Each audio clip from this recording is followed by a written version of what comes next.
हमारे मजबूत साथी संघर्षशील, जिनका कोई उदाहरण संघर्ष के मामले में पूरे बेनीपुर में नहीं है। इस पर मुझे शेर याद आ रहा है कांग्रेस के लिए।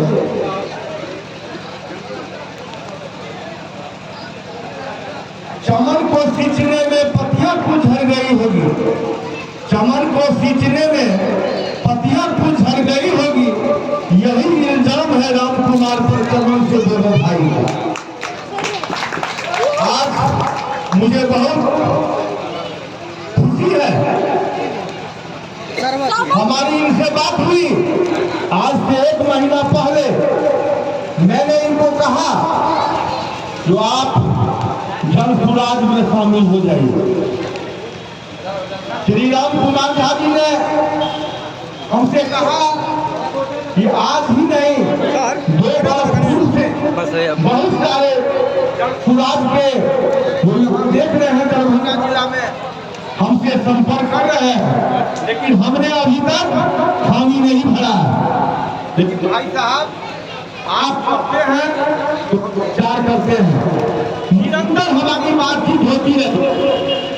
राम कुमार जी आखिर मान गए और हम दरभंगा जिला बिल्टू सहनी जिला अध्यक्ष हमारे सभापति प्रोफेसर सुरेंद्र मोहन यादव जी के नेतृत्व में मैं आपको आशा नहीं विश्वास दिलाता हूं जो आपके ऐसे संघर्षशील लोगों को ही हमारे श्री प्रशांत किशोर जी को जरूरत है।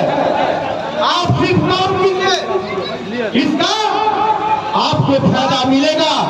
आने वाले विधानसभा चुनाव में प्रशांत किशोर जी से आप ही के जैसे जैसे मोती को खोज निकाल लेने में मास्टर है, माहिर है, और मुझे पूर्ण विश्वास है कि आप बेनीपुर के भविष्य हैं और जनसुराज में आप शामिल हुए हैं। और आज ही इसी मंच पर आपके द्वारा वर्षों पूर्व बनाए गए दल हिंद जनसुराज पार्टी को भी आप जनसुराज में विलय करने जा रहे हैं। इसीलिए दरभंगा जिला जनसुराज से आपको बहुत बहुत स्वागत, धन्यवाद। अब मैं आग्रह करूंगा कि श्री राम कुमार जी इस सभा को संबोधित करें। इनका क्या लक्ष्य है, जनसुराज को कैसे मजबूत करेंगे और उस मजबूती प्रदान कराने में हम लोगों को इनको क्या योगदान देना पड़ेगा, हम लोग योगदान देंगे। इसीलिए श्री राम कुमार झा जी आप सभा को संबोधित करें।